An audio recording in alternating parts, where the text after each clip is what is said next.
प्राचीची आई गावावरून येते, ती स्वतःच एक डॉक्टर आहे. तुम्ही पैशाची काळजी करू नका. ती गोष्ट नाहीये. 6 तासांनी दुसरी टेस्ट केल्यावर हे कन्फर्म झालंय की प्राचीचं ब्रेन डेड झालेलं आहे. She is no more. Sorry doctor, ती तर अजून श्वास घेते ना. आणि तिच्या कोमाचं काय? कोमा म्हणजे बेहोशी.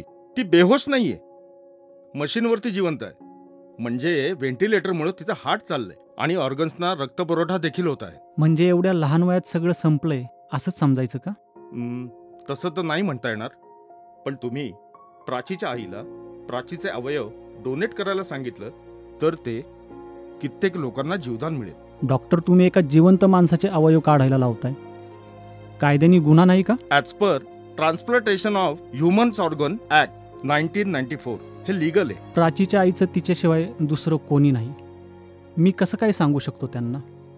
कळते मला. हे घड्याळाचं मॉडेल काय? जुनंच आहे. वडिलांची आठवण म्हणून घालतोय. चालू आहे अजून. हे चालू आहे म्हणून तुम्ही फेकून दिलं नाही. तसंच चालू अवयव आपण वेस्ट करू शकत नाही. हॅलो.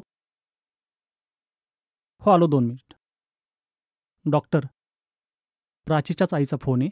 तिला प्राचीला बघायचंय. मी आलोच 2 मिनिटात. Okay.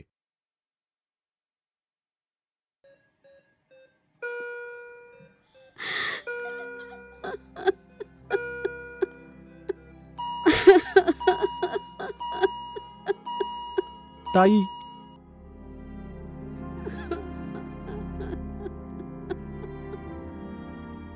Are you sure it's a brain stem death? Yes. Second apnea test is over and it's brain stem death. Can I see her reports? Yes. Excuse me.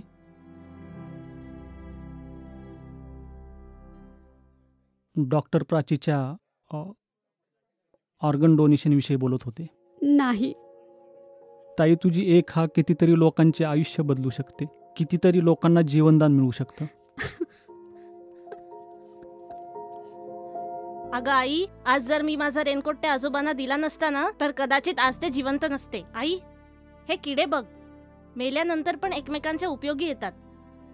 मग आपण तर माणसं आहोत.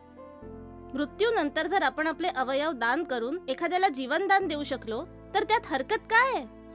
म्हणूनच म्हणते, आपण सगळ्यांनी ऑर्गन डोनेशनचा फॉर्म हा भरलाच पाहिजे.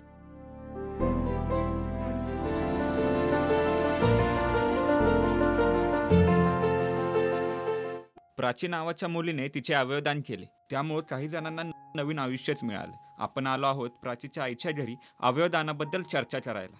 या चर्चेमुळे तुमच्यातल्या कोणीतरी अवयवदानाचा फॉर्म भरला तर मला नक्की समाधान वाटेल. तुम्हाला काय वाटतं या अवयवदानाबद्दल? भारत देश लोकसंख्येच्या बाबतीत 2 नंबरवर आहे. अवयवदान 0.01% लोक करतात. असं का करतात? तर अवेअरनेस नसल्यामुळे. प्रफुल्ल, मीडियावाल्यांनी तुझ्यासारखं जास्तीत जास्त याविषयी चर्चा केली तर लोकांपर्यंत हा विषय पोहोचेल. सर्वसामान्य माणसांनी फेसबुक, इन्स्टा, व्हॉट्सअप याद्वारे लोकांशी जास्तीत जास्त बोललं पाहिजे. अवयवदान म्हणजे काय, त्याचा फॉर्म कसा भरतात व त्याची गैरसमजुती याबद्दल जास्तीत जास्त चर्चा झाली पाहिजे. भारतात दरवर्षी 5 लाख लोक अवयवदान न केल्यामुळे मरतात. याच लोकांना जीवदान मिळालं तर रोजगार वाढेल, भारताची GDP वाढेल, तुमच्यासारखं खूप जणांचं स्वप्न पूर्ण होईल आणि बऱ्याच जणांच्या जीवनात नवीन चैतन्य निर्माण होईल आणि आपला भारत देश सुजलाम सुफलाम होईल. अरे वा, एका दिवसात 1 लाख व्ह्यूज.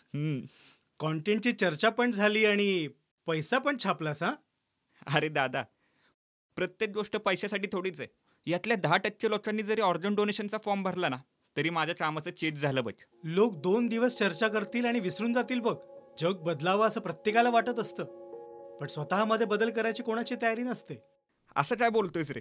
सामाजिक आणि नैतिक मूल्यांना लोकांमध्ये रुजवणं ही तुम्हा पत्रकारांची जबाबदारी आहे. अरे, लोकशाहीचा 4था स्तंभ म्हणतात तुम्हाला. TRP साठी कुठल्याही गोष्टीला मीठ मसाला लावून सांगितलं मग त्याची बातमी होती का? तुझ्या प्रत्येक गोष्टीवर डोळे झाकून विश्वास ठेवतात ही लोक. माझ्यापेक्षा जास्त तू लोकांपर्यंत ऑर्गन डोनेशनची माहिती पोहोचवू शकतोस दादा. या फेक न्यूजच्या जमान्यात रिअल व्हॅल्यूज विसरून गेलो होतो बघ. एनिवेज, मी माझ्या मीडियामधल्या सर्व मित्रांना आता ऑर्गन डोनेशन बद्दलचे आर्टिकल्स, बातम्या छापायला आणि टेलिकास्ट करायला सांगतो बघ. थँक्यू दादा. मला ऑर्गन डोनेशनचा फॉर्म भरायचा.